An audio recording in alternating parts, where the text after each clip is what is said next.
کیا آپ نے کبھی سنا ہے کہ صرف 18 آدمیوں نے ایک بہت بڑی حکومت کی راجدھانی پر قبضہ کر لیا ہو؟ ہندوستان کی اسلامی تاریخ میں ایک ایسا واقعہ بھی موجود ہے اور کسی دوسرے ملک میں شاید ہی اس کی نظیر مل سکے۔ یہ محمد بن بختیار خلجی کا کارنامہ تھا، جو ہندوستان کے پہلے بادشاہ قطب الدین ایبک کا ایک سردار تھا۔ محمد بن بختیار کے کارنامے افسانوں سے بھی زیادہ عجیب ہیں۔ یہ ایک معمولی آدمی تھا۔ پہلے اس نے غزنی میں سپاہی بھرتی ہونے کی کوشش کی مگر کامیاب نہ ہوا۔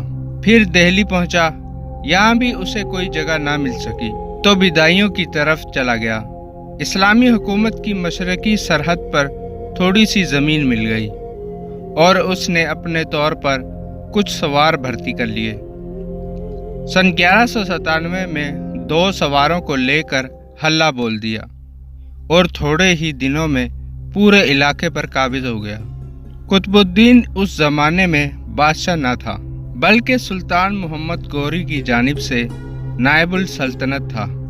اسے محمد بن بختیار کے اس کارنامے کا علم ہوا تو اعلیٰ درجے کا خلعت عطا کیا اور اس کو فتح کیے ہوئے علاقے کا حاکم بنا دیا۔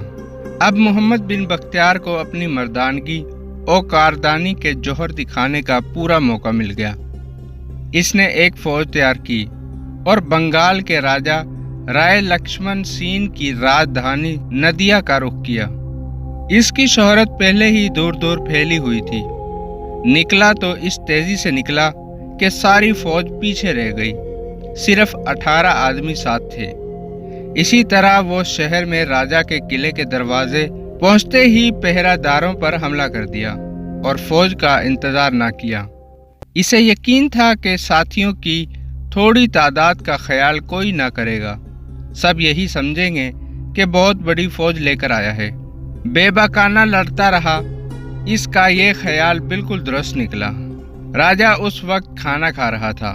باہر سے لوگوں کی چیخ و پکار جب اس کے کانوں تک پہنچی تو ہوش باختہ ہو گیا اور ننگے پاؤں بھاگا اور سنار گاؤں میں پہنچ کر دم لیا، جو کسی زمانے میں ایک بڑا شہر ہوا کرتا تھا۔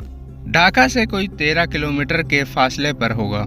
تھوڑے ہی دنوں میں محمد بن بختیار بہار کی طرح پورے بنگال پر قابض ہو گیا، جو بڑے سے بڑے آدمیوں میں سے بہت تھوڑے انجام دے سکے ہیں، جو ایک بہت بڑی مثال ہے۔